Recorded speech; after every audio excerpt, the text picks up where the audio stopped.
Today, Nesquik and Yo-Yo, is World Suicide Prevention Awareness Day. Now, World Suicide Prevention Day is organized by the International Association for Suicide Prevention, and the World Health Organization is the co-sponsor. The purpose of this day is obviously to raise awareness around the globe that suicide actually can be prevented. Suicide rates have been increasing gradually to the extent that it has become one of the major causes of death around the world. According to the World Health Organization, we lose about 800,000 people to suicide every year. That is roughly 2,200 people commit suicide every day. It is now recognized as a public health issue in almost every country. The major steps toward preventing suicide: we have to identify the problem, understand the risk factors, and figure out what works in individual societies. Now, an early recognition of the warning signs and seeking professional assistance can help save lives. If you notice any behavioral changes in your loved ones, you should talk to them. Be a good listener to reduce their stress and tension. Today is a good day to be mindful of how you treat people despite how happy they seem.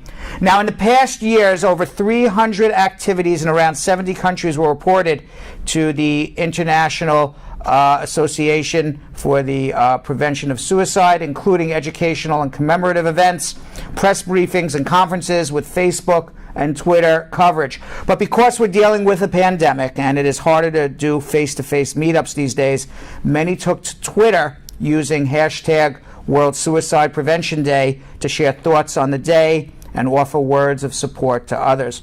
Joe Biden used the hashtag, tweeting, "To everyone struggling right now, I want you to know you are not alone. You're seen, you're heard, and you're loved." And, you know, I will tell you, Yo-Yo and Nesquik, years ago when I had a bad day, I never wanted to commit suicide, never in my entire life. It never went through my mind. But sometimes I'd come home, you know, you have a bad day, you're like, you know, you tell someone, "How's your day?" "You know what? I'm going to jump out a window. I'm going to, you know," and I would make a joke of it.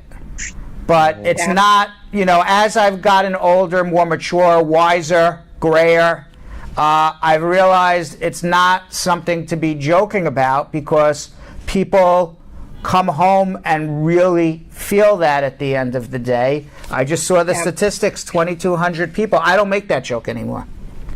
Right. Yeah. So there's a lot of things that we say that we should really be very careful. And, you know? and it's a little bit also about, you know, understanding the footsteps of how other people are. You know, a lot of people who attempt to commit suicide but don't actually go through it, those are all cries for help. And a lot of times we just have to recognize sometimes that, you know, people need a little just to listen to and say, "I understand what you're feeling. I understand how you're feeling. I can't make it better, but I feel for you and I understand for you." And by the way, if we had more people in this world who did that, just, you know, because so many people just want to know, you know, "Do you understand how I feel?" And it just makes people feel better that somebody understands how they feel. You may not be, you know, they may not agree with you. You know what? I may disagree with how you feel. I may disagree with why you feel that way. I don't think you should be as depressed as you are. Things aren't as bad, blah, blah, blah, blah, blah. But sometimes people just need to hear, you know, "I understand.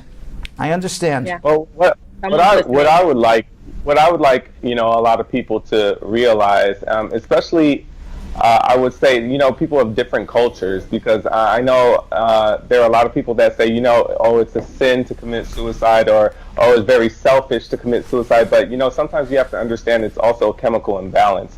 So when you're feeling some type of way, it's like you can't even control how your mind is thinking. So when you think that the world will be better without me in it, I will be helping people because I don't want to be a burden on people. You know, like, this is something like they're not thinking in their right mind. So people have to understand that it's not a selfish act when it's a chemical imbalance and you can't help it. Correct. You know? Correct. Because there are always people in this world who want you to be alive. I don't think people, no matter how bad things are, your life is more valuable alive than you are not here with us. And no matter how bad it looks in terms of a bleak outlook in life, no matter how bad it looks, there's always the sun rises the next day, and something always happens where maybe sometimes it gets a little better. You know, life's a roller coaster. I say that all the time. There's ups, there's downs, and everything else. And by the way, you know, later in the show, I'm going to be speaking with Bertha Loiza. She's a mental health awareness and suicide prevention advocate based in San Diego, and she's known as the Miracle Girl. And when you hear her story, you're going to find out why, in fact, she is called the Miracle Girl. So stay tuned. It's a really interesting conversation. In the meantime, we talked yesterday, Yo-Yo and Vanessa, about Trump response to the coronavirus when it first came out. He knew it was deadly. He knew it was airborne. He knew it affected old people. He knew it affected young people. He knew that people who are not socially distancing will get sick and die. He knew that people, if you wore masks, if you stayed away from people, you would have a much better chance of living. Yet he went on to the American people and lied to the American people and said, it's just a cold, it's a little cough, whatever the words he used, nothing to worry about, and it'll go away like magic. And he knew it wasn't going to go away. We talked about this all yesterday. So he went on Hannity, of course, because Hannity is his buddy, throws him some softballs, to explain to the American people why he did what he did. And this is what he said. He said, I'm the leader of the country. I can't be jumping up and down and scaring people. I don't want to scare people. I want people not to panic, and that's exactly what I did. More than a month later, on March 19th now, Trump admitted to Woodward throughout the entire month of February and March that I still like playing it down because I don't want to create panic. And he's admitting it. He's admitting it. And now he says Woodward gave him a hit job. Now, Woodward is one of the most famous newspaper reporter, investigative reporters in the United States. He uncovered Watergate. He is, by all accounts, extraordinarily ethical and honorable. So I would hardly doubt that it was a hit job. Nancy Pelosi responded, and then I'll give you my response, and then I'll let you guys comment what you think. And I wonder what the squad thinks. You know, I'm curious what the squad thinks. Nancy Pelosi, she said, you know, the way to avoid panic is to show leadership, to say, this is what the challenge is. We're going to use the best scientific evidence that is available to us to contain it. We are going to make sure that we can stop the spread of it. That is what stops a panic, not ignoring it. Now, my opinion, that, you know, he lied to us. And he sabotaged every effort that we could have done in February and March to contain coronavirus. Almost certainly leading to thousands, tens of thousands of deaths. And it was all caused because we have a sociopath as a leader. Now, on September 9th, Canada was honest with their population. They socially distanced. They closed down more. They insisted on wearing masks at a much earlier time. They were telling Canadians, wear masks, it saves lives. On September 9th, yesterday, okay, Canada's just north of the United States. Now, granted, Canada doesn't have the same population as the United States, but basically the same North America. There was 1,176 coronavirus deaths in the United States yesterday. Guess how many deaths there were in Canada? 2. Wow. 2. Because Canada and the Canadian leadership was honest with their population. So I ask you, Yo-Yo, and you asked this to me yesterday, and I'm going to ask you back your same question in another way.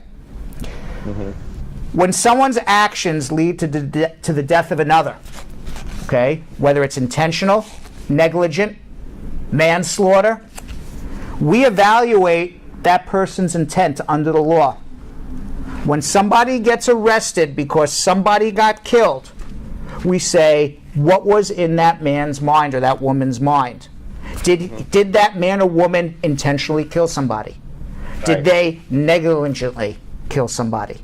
Because we hear, negligent homicide, manslaughter, which is basically reckless indifference to the life. You didn't intentionally try to kill somebody, but you were so reckless that you didn't care if somebody lived or died.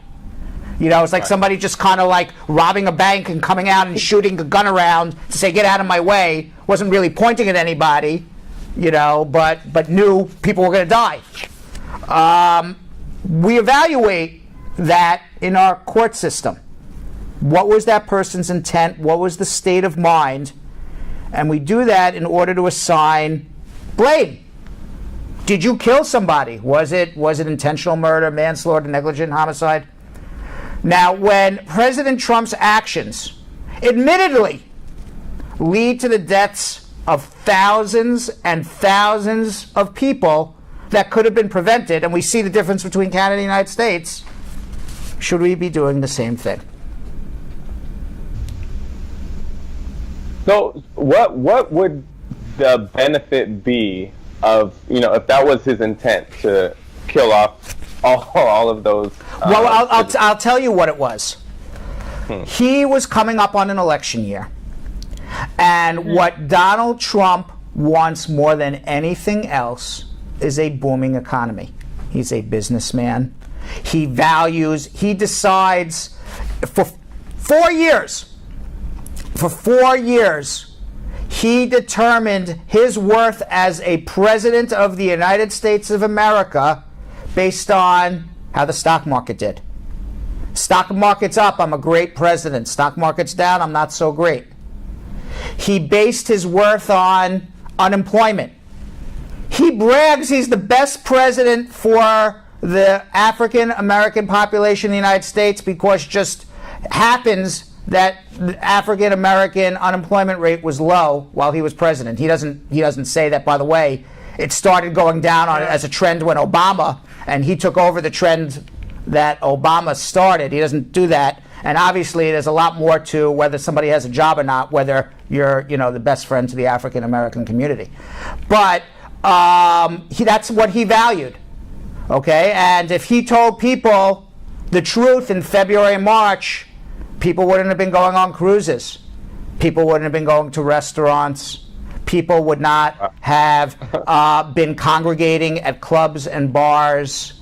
And he felt that if he was able to lie to the American people, the economy would continue.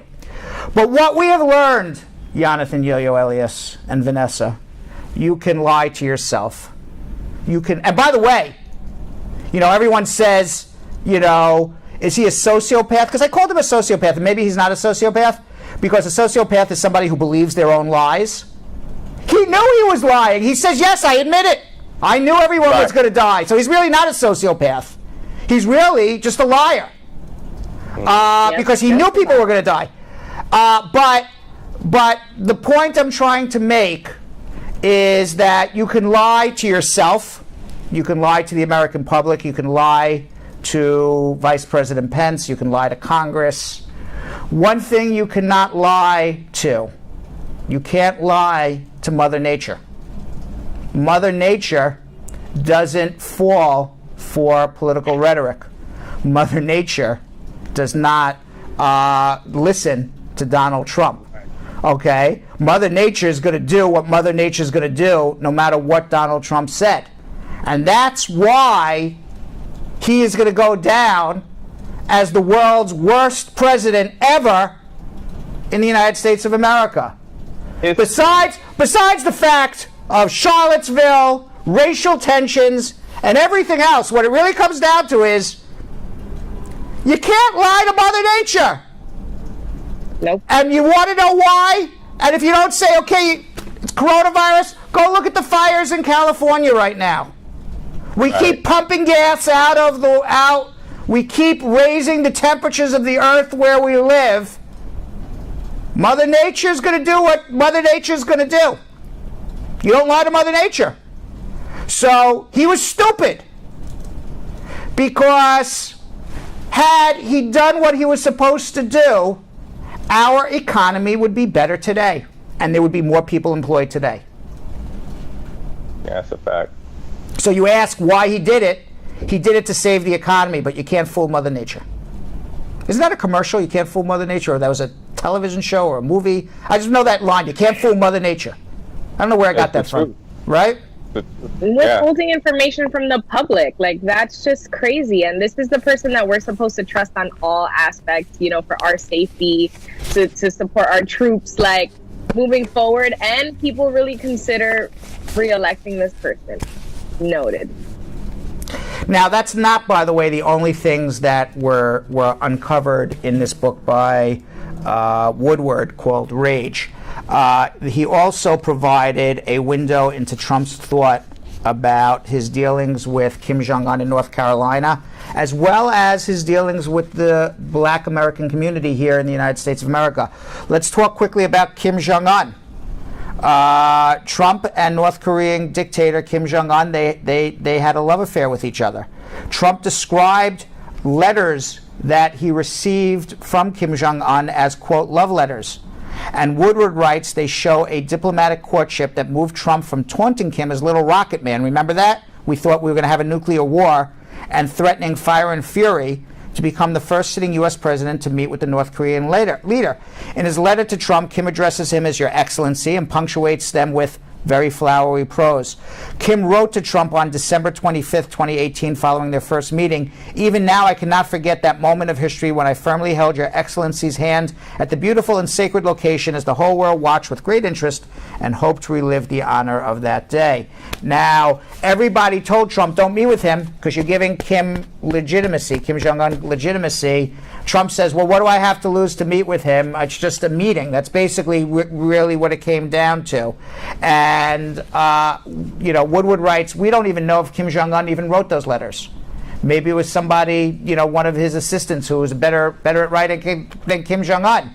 He believes Trump was actually, if you read Woodward's book, he believes Trump was, what do they call it? When you see a person online and it's not catfished by one of Kim Jong-un's staff members. And Trump thinks he's having this whole writing love affair with Kim Jong-un, and he's getting catfished by Kim Jong-un. Yeah. So meanwhile, Jonathan and Vanessa left us for a little bit. Maybe Trump didn't like me talking about his book so much. The other thing that Donald Trump, that was talked about in Woodward's book, he revealed that Trump shrugged off any responsibility to better understand how Black Americans feel. Woodward suggested that people like him and Trump, who embody white privilege, should work to understand Black people's pain and anger. He told Trump, Woodward asked Trump, he said, listen, we share one thing in common. We're white and we're privileged. And he asked Trump if he felt an obligation to understand the anger and pain that Black Americans feel living here in the United States. And Trump seemed to mock Woodward, and he flatly disregarded that sentiment, saying, no, you really drank the Kool-Aid, didn't you? Just listen to you. Wow, no, I don't feel that at all. Now, in the June interview, these interviews happened over several months, and in the June interview, Woodward painted out the severe inequities Black people face due to decades of discrimination, but Trump says he didn't get it. And that's the president, unfortunately, that we have. Now, according to statistics from the Johns Hopkins University, there are now over 27.9 million coronavirus cases worldwide. More than 905,000 people have died. More than 18.8 million people have recovered. In the United States, more than 6.3 million people have been diagnosed with coronavirus. CNN reports that colleges in all 50 states have reported coronavirus cases. More than 2,000 students and faculty at the University of Tennessee are now under quarantine. A new U.S. report warns that climate change is going to create economic chaos. The federal report released today is the first of its kind by a U.S. government entity. It calls for Congress to swiftly impose a carbon tax and urges financial regulators to more urgently and decisively work to understand and blunt the economic impact of climate change. We see that right now, what's going on in California. There's over 40 large fires that are ravaging Oregon, California, Washington. Have you seen the pictures from space? I don't know if we have any. Have you seen the pictures of what's going on in San Francisco? Red sky, it looks like hell on earth. Oregon has experienced historic wildfires almost every year. In Governor Brown's time in office, he's the current governor of Oregon, but she said this year's fires are unprecedented and a once-in-a-generation event. I don't think it's a once-in-a-generation event. I think it's going to happen more and more and more, these wildfires. And what I don't understand with all of these wildfires, we have the ability in the United States of America to make buildings that are fire resistant. We have the ability to clear brush near fires. A lot of people live in the woods. We have the ability to make wildfires like this less lethal, both in human life and in damage to property. And we're not doing it. And every year we watch what goes on, and yet we're building with wood. Why are we building with wood in areas that go up in flames every year? It makes no sense to me. Just my 2 cents on it. I'm not a fire prevention expert. Hello, Yo-Yo and Vanessa. Welcome back. I don't hear you, but welcome back. But it's good to see your faces. I'm glad you're alive and well. I don't hear you, but I see you're alive and well, which is the most important thing. Okay? That you're alive, you're well, you're doing well. That's right. I don't hear you, but I'll just keep talking. Who needs co-hosts anyway? I need co-hosts. That's what I need. Ah, you love me. Oh, that's so sweet, Yo-Yo. That's so sweet. Oh, my heart. All right. In another 2020 plot twist, America is now experiencing a great coin shortage. Coins aren't making their way through the economy, with the repercussions rippling from the upper echelons of the federal government. With more people staying home, buying less, and shifting their spending online, the natural flow of pocket change through banks, restaurants, and retail stores has basically dried up. Although the U.S. Mint says there is not a coin shortage or supply problem, the Mint says it's a circulation bottleneck. People aren't going out and spending their cash and getting change back. So there's now a new coin task force, complete with its own hashtag, Get Coin Moving. A Chick-fil-A in South Carolina mall is inviting people to bring in their rolled coins in exchange for cash and a free chicken sandwich. Casinos are trying to tempt would-be gamblers to empty jiggling pockets in exchange for free slot play. I know everybody's got a jar of coins back home. Go bring those coins to Chick-fil-A and get your free chicken.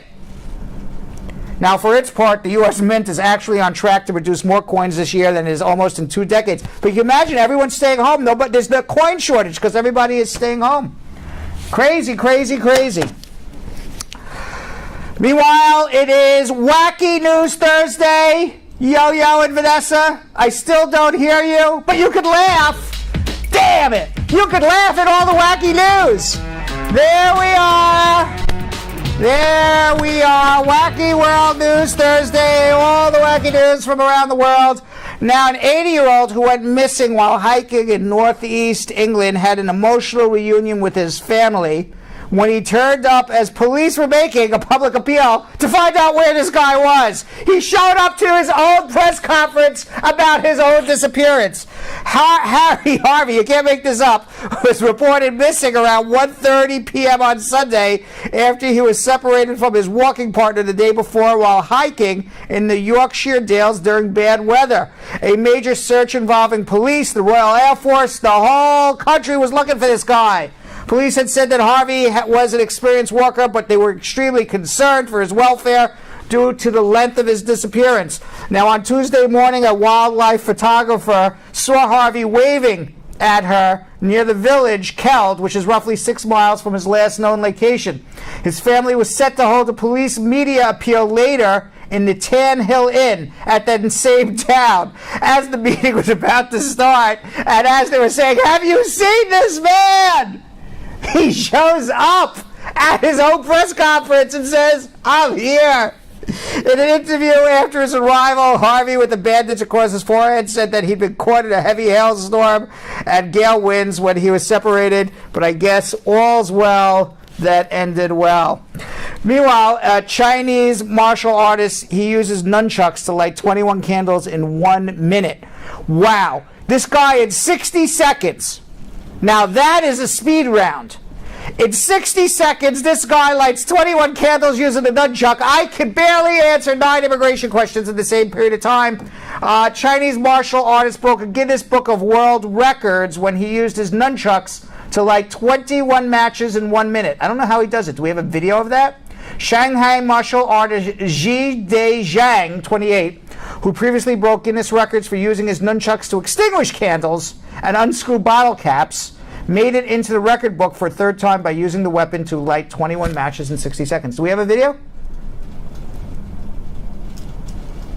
How does he light the Oh, I guess from the no, that's him extinguishing the candles. What about lighting the candles? Do we have lighting the candles? Thanks for watching. For more Brad Show Live, like and subscribe to our YouTube channel.